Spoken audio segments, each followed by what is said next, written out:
آپ کو وسیلہ بنانے کا مطلب یہ تھا کہ آپ کی دعا قبول ہوگی، اس لیے آپ دعا کریں گے تو مقصود کا حاصل ہونا آسان ہو جائے گا۔ آپ کو اللہ کے حضور سفارشی بناتے ہیں اور اللہ کو آپ کے حضور سفارشی بناتے ہیں۔ بے شک اللہ تعالیٰ کی شان اس بات سے بہت بڑی ہے کہ اس کو اس کی مخلوقات میں سے کسی کے سامنے سفارشی بنایا جائے۔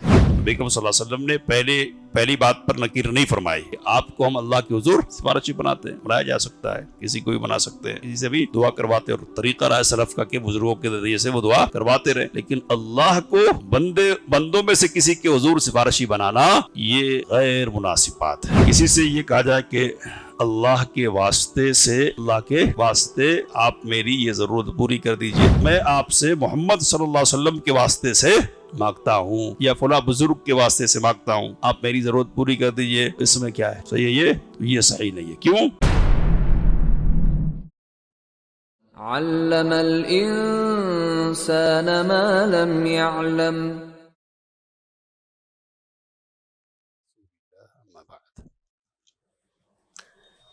کتاب التوحید کا جو باب آج ہمارے سامنے ہے اس کا عنوان ہے لا یستشفع باللہ علی خلقہ۔ مطلب یہ ہے کہ اللہ تعالی کو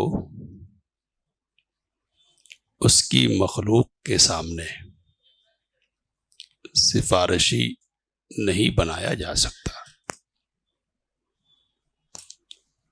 شیخ الاسلام محمد بن عبد الوہاب رحمۃ اللہ علیہ نے اس باب کے تحت ایک روایت نقل کی ہے جو سنن ابی داود کی ہے۔ کچھ علماء نے اس کو ضعیف کہا ہے اور کچھ نے کہا کہ یہ مقبول روایت ہے۔ شیخ ابن باز رحمہ اللہ نے لکھا کہ اس روایت میں کچھ ضعف ہے، لیکن اس کا معنی صحیح ہے۔ علامہ ابن القیم رحمۃ اللہ علیہ نے اس روایت کی تصحیح کی، یعنی صحیح معنی ہے اس کو۔ بہرحال جو روایت ہے وہ جبیر بن مطعم رضی اللہ تعالی عنہ سے ہے۔ کہتے ہیں کہ جاء اعرابی الی النبی صلی اللہ علیہ وسلم فقال، ایک دیہاتی نبی صلی اللہ علیہ وسلم کی خدمت میں حاضر ہوا، عرض کرنے لگا کہ یا رسول اللہ نہکت الانفس وجاء العیال وہلکت الاموال، کہ جانیں کمزور اور لاغر ہو گئی ہیں، بچے بھوکے ہیں، اور اموال تباہی میں پڑے ہیں۔ مطلب بارش نہیں ہو رہی ہے، تو بارش نہیں ہونے کی وجہ سے اس قسم کی صورتحال کا سامنا ہے۔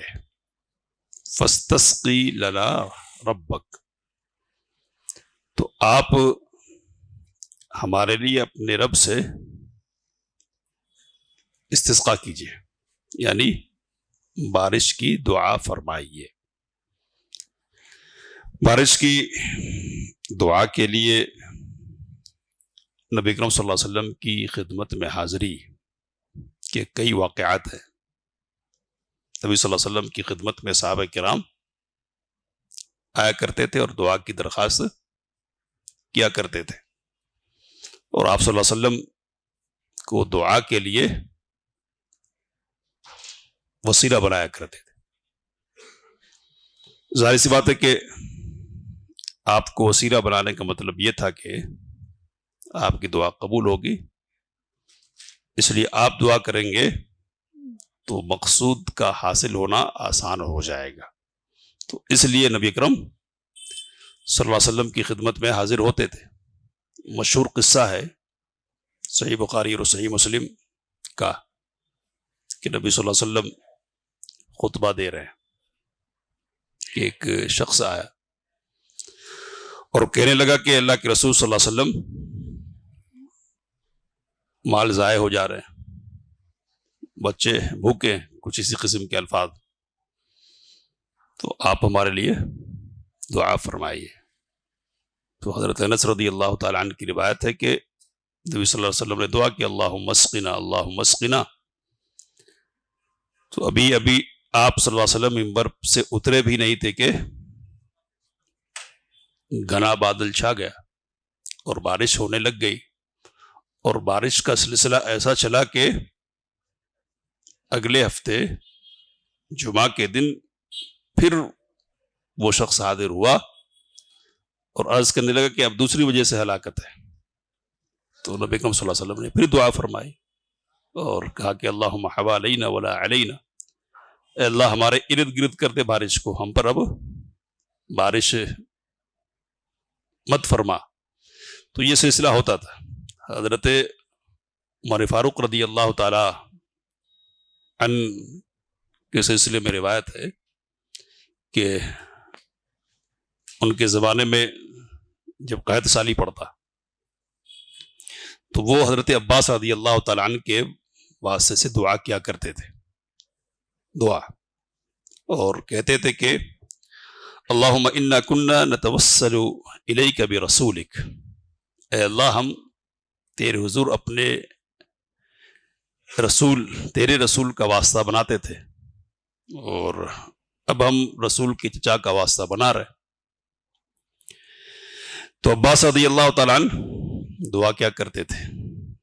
اسی طرح کا قصہ یزید بن الاسود تابعی ہے اور بزرگ تابعی ہیں، ان کے ساتھ بھی ہے۔ حضرت معاویہ رضی اللہ تعالیٰ عنہ نے استسقاء کے لیے ان کو آگے بڑھایا اور ان سے دعا کرنے کو کہا۔ تو دعا کا واسطہ اور وسیلہ لینا نبی اکرم صلی اللہ علیہ وسلم سے ہوتا تھا، دعا کا وسیلہ ہوتا تھا، نہ کہ ذات کا وسیلہ۔ ذات کا وسیلہ لینا ثابت نہیں ہے زندگی میں نہ وفات کے بعد، اور اس پر صحابہ کرام رضوان اللہ تعالیٰ علیہ مجمعین کا اجماع ہے، اجماع، یعنی کسی بھی صحابی سے اس طرح کی کوئی بات ثابت نہیں ہے۔ حالانکہ ضرورت تو تھی، مختلف موقعوں پر ضرورت پڑی ہے کہ اللہ تعالیٰ سے دعا کی جائے، تو اگر ذات کا وسیلہ بنایا جاتا نا، بنایا جانا ہوتا تو نبی صلی اللہ علیہ وسلم کی ذات کا وسیلہ صحابہ کرام رضوان اللہ تعالیٰ علیہ مجمعین لیتے تھے، لیکن کبھی ایسا ہوا نہیں ہے۔ تو دعا کا وسیلہ، تو یہاں بھی دعا کے وسیلے کے لیے ایک اعرابی دیہاتی کی حاضری ہوئی ہے، اور درخواست یہ کی جا رہی کہ آپ اپنے رب سے ہمارے لیے دعا کیجئے۔ اور پھر اس دیہاتی نے آگے کہا کہ فَإِنَّا نَسْتَشْفِعُ بِاللَّهِ عَلَيْكَ وَبِكَ عَلَى اللَّهِ، ہم آپ کو اللہ کے حضور سفارشی بناتے ہیں اور اللہ کو آپ کے حضور سفارشی بناتے ہیں۔ کیا ہے؟ آپ کو اللہ کے حضور سفارش اور اللہ کو آپ کے حضور۔ تو یہ جو بات ہے عربی کا جو جملہ ہے نا، اس میں ایک جملہ تو صحیح ہے، اور دوسرا جملہ وہ ہے کہ جس پر نبی اکرم صلی اللہ علیہ وسلم نے نکیر فرمائی۔ کیا ہے صحیح؟ تو بندے کو اللہ کے حضور سفارشی بنانا یہ صحیح ہے، لیکن اللہ کو سفارشی بنایا جائے بندے کے حضور، یہ صحیح نہیں ہے، غلط ہے، یہ اللہ کی تعظیم کے، اس کے مقام کے، اس کی شان کے خلاف ہے۔ اس لیے نبی اکرم صلی اللہ علیہ وسلم نے اس پر ریئیکشن دیا، رد عمل کا اظہار فرمایا اور نکیر کی، اور سخت انداز میں نکیر کی۔ کیا کہا نبی اکرم صلی اللہ علیہ وسلم نے؟ نبی اکرم صلی اللہ علیہ وسلم نے جب سنا تو کہنے لگے سبحان اللہ، سبحان اللہ، اللہ پاک ہے، اللہ پاک ہے۔ تو یہ سبحان اللہ کا جو کلمہ ہے نا، ایسے موقعوں پر استعمال کرتے تھے نبی اکرم صلی اللہ علیہ وسلم جب کوئی بڑی بات پیش آتی تھی، جس کو آپ سمجھتے تھے کہ یہ بڑی ہے۔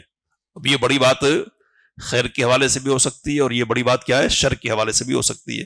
تو شر کے حوالے سے یا خیر کے حوالے سے کسی بات پر تعجب کا اظہار کرنا ہوتا نبی اکرم صلی اللہ علیہ وسلم کو، تو یا تو آپ کہتے کہ اللہ اکبر یا کہتے سبحان اللہ۔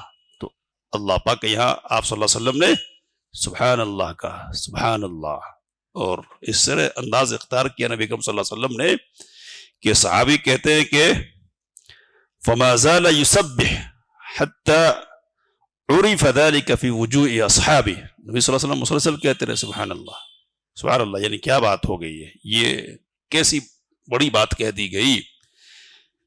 کہتے راوی کہ اس کو نبی صلی اللہ علیہ وسلم کے اصحاب کے چہرے پر محسوس کیا جانے لگا، یعنی مسلسل جب نبی صلی اللہ علیہ وسلم سبحان اللہ فرماتے رہے کہتے رہے تو صحابہ کرام نے بھی اس کو محسوس کیا اور ان کے چہرے بھی بدلنے لگ گئے، اور محسوس کیا جانے لگا کہ صحابہ کرام بھی متاثر ہوئے۔ کیوں متاثر ہوئے؟ تو نبی صلی اللہ علیہ وسلم کے ساتھ ان کے جذبات، ان کے احساسات وابستہ تھے، اور جو باتیں نبی اکرم صلی اللہ علیہ وسلم کو پریشان کرتی تھی نا وہ باتیں ان کو بھی پریشان کرنے لگ جاتی تھی، اور جو باتیں نبی اکرم صلی اللہ علیہ وسلم کو خوش کرتی تھی نا تو وہ باتیں ان کو خوش، تو اگر خوشی کی بات ہوتی ہے اور خوشی کی لہر دوڑتی نبی اکرم صلی اللہ علیہ وسلم کے چہرے پر اور اس کے اثرات نمایاں ہوتے تو صحابہ کرام رضوان اللہ تعالیٰ علیہ مجمعین کے چہرے پر بھی خوشی کے اثرات دیکھے جاتے، اور اگر الٹی بات ہوتی، اس کے برعکس بات ہوتی کہ تکلیف ہے، حزن ہے، پریشانی کی کوئی بات ہے تو اس کے اثرات نبی صلی اللہ علیہ وسلم کے چہرے کے ساتھ ساتھ صحابہ کرام رضوان اللہ تعالیٰ علیہ مجمعین کے چہرے پر بھی دیکھے جاتے تھے۔ کس بنیاد پر؟ تو اس کی بنیاد وہ محبت تھی، وہ تعلق تھا جو صحابہ کرام رضوان اللہ تعالیٰ علیہ مجمعین کو نبی اکرم صلی اللہ علیہ وسلم کے ساتھ تھا۔ تو بہرحال پھر نبی اکرم صلی اللہ علیہ وسلم نے سبحان اللہ بار بار کہنے کے بعد کہا وہی حق، تیری خرابی ہو۔ یہ عربوں کا اپنا انداز ہے بولنے کا، تنبیہ کرنے کا اور ڈانٹنے کا۔ کہا کہ اتدری ماللہ، تجھے معلوم ہے کہ اللہ کیا چیز ہے، اللہ کون ہے؟ ان شأن اللہ اعظم من ذلک، بے شک اللہ تعالیٰ کی شان اس بات سے بہت بڑی ہے کہ اس کو اس کی مخلوقات میں سے کسی کے سامنے سفارشی بنایا جائے۔ تو نبی اکرم صلی اللہ علیہ وسلم نے پہلی بات پر نکیر نہیں فرمائی کہ آپ کو ہم اللہ کے حضور سفارشی بناتے ہیں، بنایا جا سکتا ہے، کسی کو بھی بنا سکتے ہیں، کسی سے بھی دعا کرواتے، اور طریقہ رہا سلف کا کہ بزرگوں کے ذریعے سے وہ دعا کرواتے رہے، لیکن اللہ کو بندوں میں سے کسی کے حضور سفارشی بنانا یہ غیر مناسب بات ہے۔ اللہ کے رسول صلی اللہ علیہ وسلم نے اس کو واضح فرمایا کہ نہ، اللہ کی ذات اور اس کی شان کیا ہے، اس بات سے بہت عظیم ہے کہ اس کو بندوں کے حضور سفارشی بنایا جائے۔ اب سوال یہ کہ کیا خرابی ہے اس میں، کیا خرابی ہے؟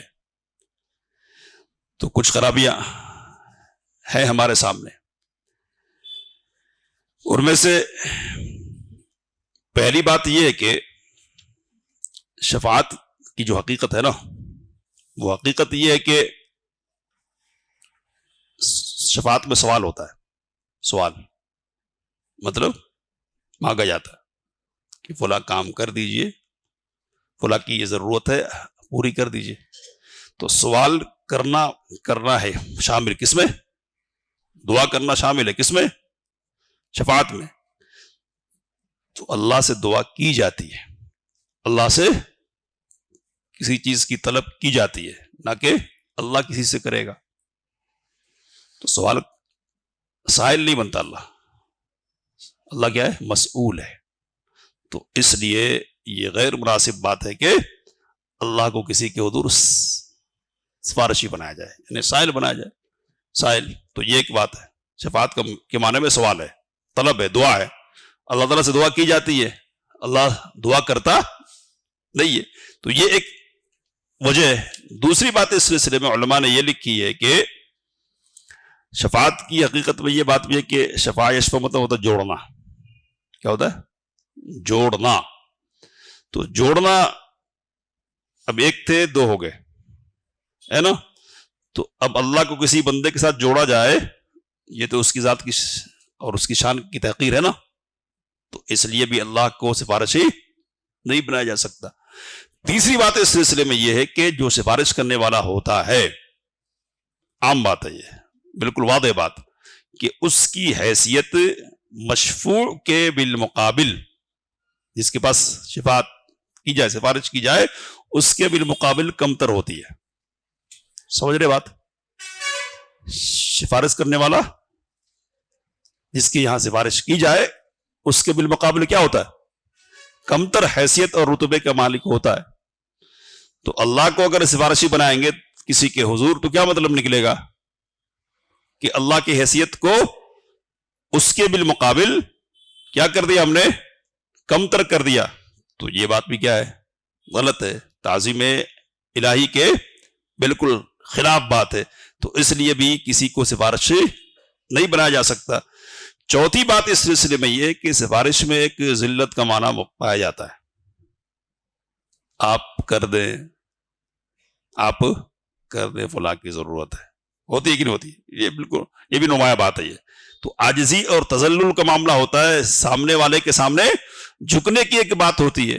بندہ جھکے، رب کے سامنے کچھ بھی مسئلہ نہیں ہے، کوئی بھی بندہ ہو، بلکہ جتنا جھکتا ہے بندہ نا اتنا بڑا بندہ ہوتا ہے. بات آئی ہے آپ کے سامنے.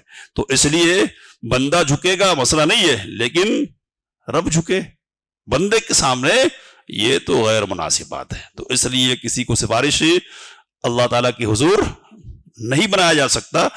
اور پانچویں بات یہ ہے کہ ضرورت ہی کے لیے سفارش کی جاتی ہے نا. تو ضرورت جس کے ہاتھ میں ہو اس سے سفارش کریں گے یا دوسرے سے؟ جس سے سفارش کریں گے اس کے ہاتھ میں ہوگی نا ضرورت. اگر اللہ کو کسی کے حضور سفارشی بنا رہے ہیں تو گویا کہ یہ ہم کہہ رہے ہیں کہ ضرورت پوری کرنے کا اختیار کس کے پاس ہے؟ نعوذ باللہ ثم نعوذ باللہ. کس کے؟ تو جس کے حضور سفارشی بنا رہے ہیں اس کے ہاتھ میں. کس کے ہاتھ میں؟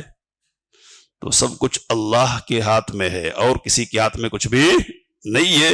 تو اس لیے ادھر سے تو جائیں گے لیکن ادھر سے آنا نہیں ہوگا. اگر آتے ہیں تو یہ اللہ تعالیٰ کی شان میں غستاخی کرتے ہیں اور اللہ کی تعظیم کی خلاف ورزی کرتے ہیں. تو یہ پانچ وہ باتیں ہیں کہ جن کی بنیاد پر اللہ کو سفارشی بنانے کی بات غلط ٹھہرتی ہے، مناسب نہیں ٹھہرتی ہے، غیر مناسب ٹھہرتی ہے. اس لیے نبی کریم صلی اللہ علیہ وسلم نے سخت رد عمل کا اظہار کیا. اور اس سے ہم یہ بات سمجھ سکتے ہیں خوب کہ اللہ کے رسول صلی اللہ علیہ وسلم اللہ تعالیٰ کی تعظیم کے سلسلے میں کس قدر حساس تھے. حساس. تعظیم کے خلاف کوئی سی بھی بات ہوتی تھی تو نبی کریم صلی اللہ علیہ وسلم کی رگے حمیت بڑک جاتی تھی اور آپ صلی اللہ علیہ وسلم کا رد عمل دوسرا ہو جاتا تھا. تو یہ ایک مثال ہمارے سامنے آگے جو باب ہے نا ہمارے سامنے انشاءاللہ اگلے ہفتے آئے گا تو اس میں بھی اسی قسم کی بات ہمارے سامنے آئے گی. بات تو مکمل ہو گئی ہے. اب ایک سوال ہے.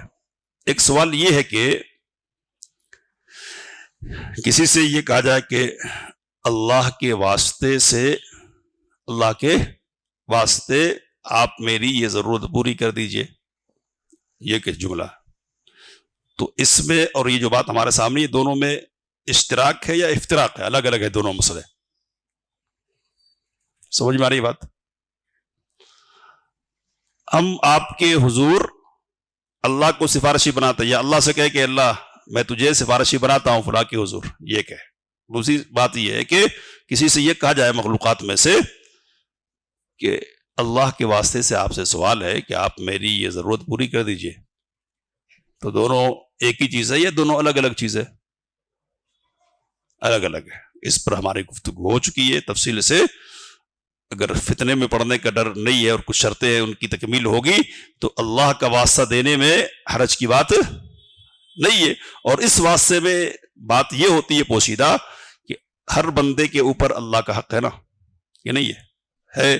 تو اللہ کے اس حق کی بنیاد پر آپ سے سوال کر رہا ہے کہ میری ضرورت آپ پوری کر دیجئے. تو اس میں کوئی حرج کی بات نہیں ہے. اس کے برعکس الٹی بات کیا ہے کہ اللہ سے کہا جائے کہ میں آپ سے محمد صلی اللہ علیہ وسلم کے واسطے سے مانگتا ہوں یا فلاں بزرگ کے واسطے سے مانگتا ہوں، آپ میری ضرورت پوری کر دیجئے. تو اس میں کیا ہے؟ صحیح ہے یہ؟ تو یہ صحیح نہیں ہے. کیوں؟ تو اس لیے لکھنے والوں نے لکھا، فقہاء نے لکھا ہے، فقہاء حناف نے بھی لکھا ہے کہ اس طرح کسی کے حق کا واسطہ اللہ تعالیٰ کو دینا یہ درست نہیں ہے. کیوں؟ اس لیے کہ اللہ پر کسی کا کوئی حق ہے ہی نہیں. کتنی بھی عبادت کوئی کر لینا، پوری زندگی سجدے میں رہے، تب بھی حق بنے گا کیا؟ کچھ نہیں بنتا. اس لیے کہ پہلے جتنا دیا ہے نا، پہلے اس کا تو چکا ہے احسان، چکا ہی نہیں سکتا. ایک انگلی کا ایک پور ہے نا، اس پور کا بھی بدلہ نہیں چکایا جا سکتا. اگر واقعی طور پر اللہ ٹھان لے تو کہ نہیں اس کی اتنی قیمت ہے، کتنی قیمت ہے، تو کوئی قیمت ہو ہی نہیں سکتی. تو پوری زندگی آدمی سجدے میں گزار دے، اللہ کی شکر گزار دے، جتنا اللہ نے دیا نا اس کے کسی حصے کا حق نہیں ادا ہو سکتا، تو پھر حق اور کدھر سے آئے گا؟ ہوگا نہیں. تو اس لیے کسی کے حق کا واسطہ اور وسیلہ دینا اللہ کے حضور یہ درست نہیں ہے. ہاں یہ کہہ سکتے کہ اللہ کے واسطے سے آپ سے مانگ رہے. کیوں؟ اس لیے کہ اللہ کا حق ہے آپ پہ، ہر بندے پہ حق ہے. تو اس طرح سے جس چیز کے دینے پر بندے کو قدرت ہے نا، اس چیز کا سوال اللہ کے واسطے سے بندے سے کیا جا سکتا ہے. اللہ کو سفارشی کسی کے حضور پہ نہیں بنائیں گے. کیوں نہیں بنائیں گے؟ 5 باتیں ہمارے سامنے آئی ہیں. اللہ سے دعا کہ جو باتیں آئی ہمارے سامنے ان سے فائدہ اٹھانے کی توفیق عطا فرمائے. آمین وآخر دعوانا الحمدللہ. علم الإنسان ما لم يعلم